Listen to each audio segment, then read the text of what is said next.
BTech BSc agriculture join అవ్వాలనుకుంటున్నారా? అది కూడా 100% ప్లేస్మెంట్ గ్యారంటీతో జీడీ గోన్కా యూనివర్సిటీ, హర్యానా. వాగర్థావివ సంపృక్తౌ వాగర్థ ప్రతిపత్తయే జగతః పితరౌ వందే పార్వతీ పరమేశ్వరౌ. ఆదిత్యాయ చ సోమాయ మంగళాయ బుధాయ చ గురుశుక్ర శనిభ్యశ్చ రాహవే కేతవే నమః.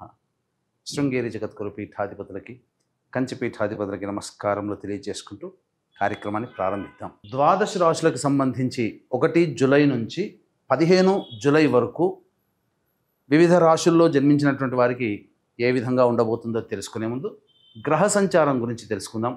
వృషభ రాశిలో శుక్రుడు, అలాగే మిథునంలో రవి గురువు, కర్కాటకంలో బుధుడు, సింహంలో కుజ కేతువు, అలాగే కుంభంలో రాహువు, శని మీనంలో 13 జూలై నుంచి శని వక్రీకరించే స్థితి పొంది ఉంటాడు.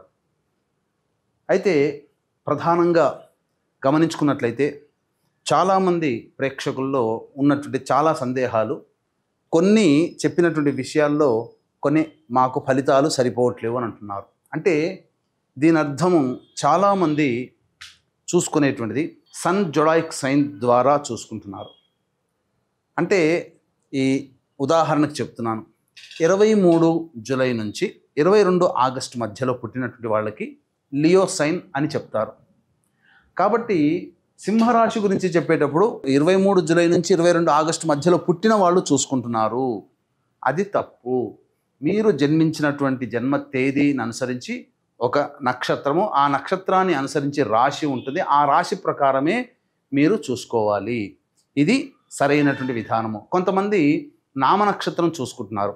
ఉదాహరణకి శ్రీనివాస్ అని చెప్పి అనుకున్నాం అనుకోండి, చాలామంది సి అనే అక్షరం ఈ శతభిష నక్షత్రంలో ఉంటుంది కాబట్టి కుంభరాశికి చూసుకుంటున్నారు, తులారాశికి చూసుకోవాలి. కృష్ణవేణి అన్నప్పుడు మిథున రాశి చూసుకుంటున్నారు, అది కూడా తులారాశి, అలా చూసుకోవాలి.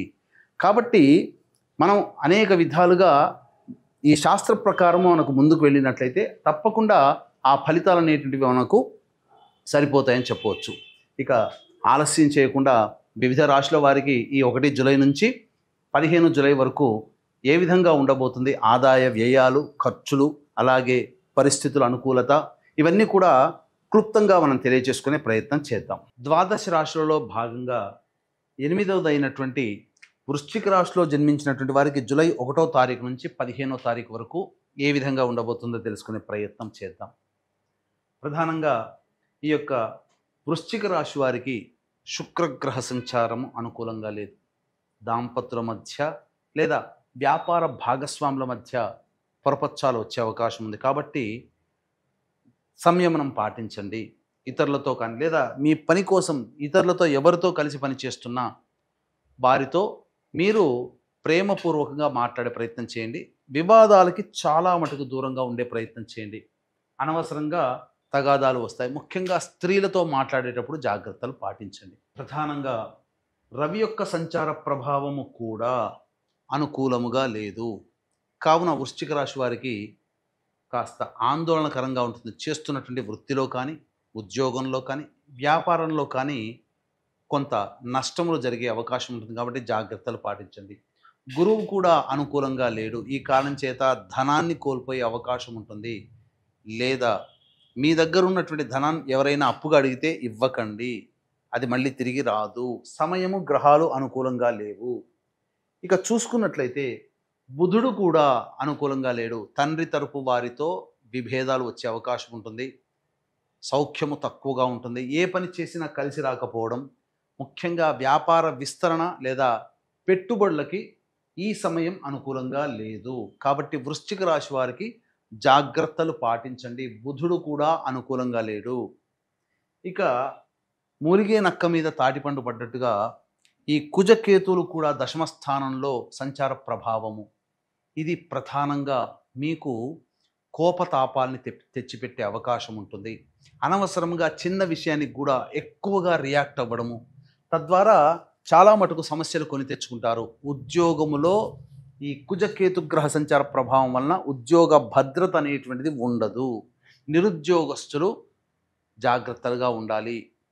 ప్రయత్నం చేసి ఓడిపోయాము, విసిగిపోయాము అనే ఆలోచనని పక్కపెట్టి ధైర్యంతో, ఆత్మవిశ్వాసంతో ముందుండే కాలం మన కోసమే మంచిదిగా ఉన్నదనే భావన చేసుకుంటూ ఉండండి. ఎందుకంటే కాలం కలిసి రానప్పుడు ప్రయత్నం చేసినా విఫలమే.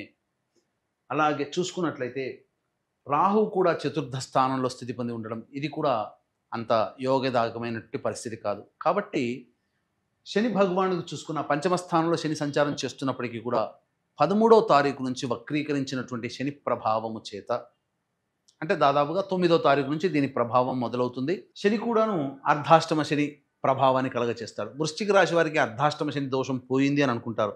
కానీ జూలై 13 నుంచి ఆగస్టు, సెప్టెంబర్, అక్టోబర్, నవంబర్ దాదాపు 4 నెలల పాటు కూడా ఈ శని ఈ యొక్క అర్ధాష్టమ శని ప్రభావాన్ని కూడా కలగచేస్తాడు.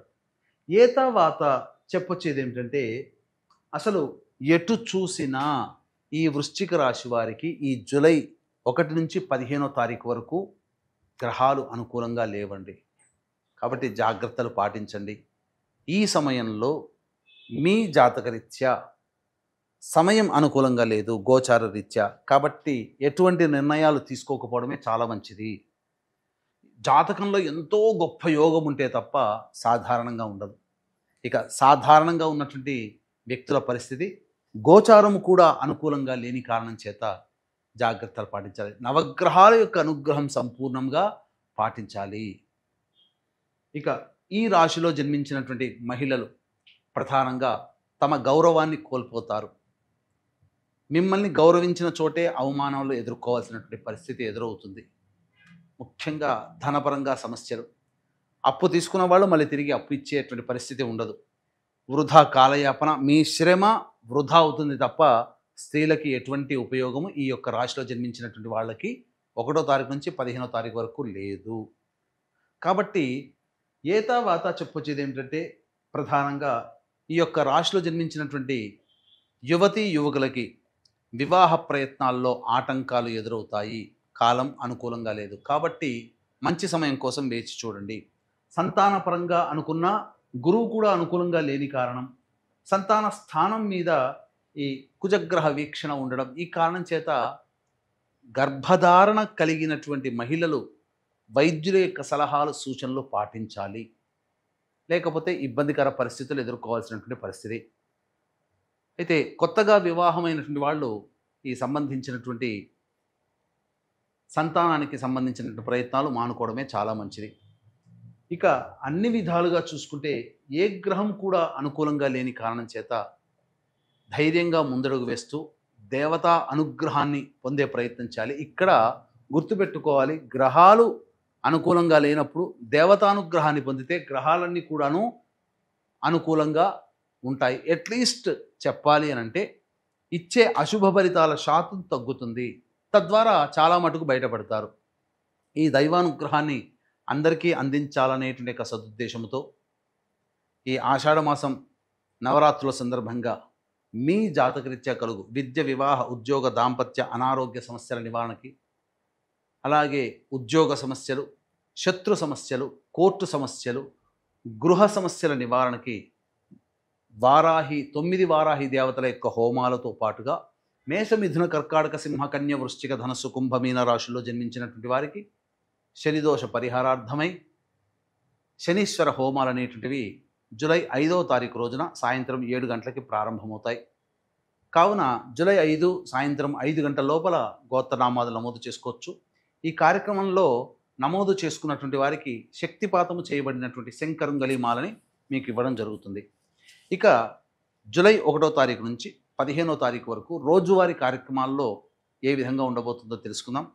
గ్రహ సంచారం అనుకూలంగా లేదు అని చెప్పాం, కానీ కొన్ని రోజుల్లో కొంత వెసులుబాటు, కొంత తగ్గుదల, ఇబ్బందులు తగ్గుదల అనేటువంటివి ఉంటాయి. అవి ఏంటో తెలుసుకుందాం.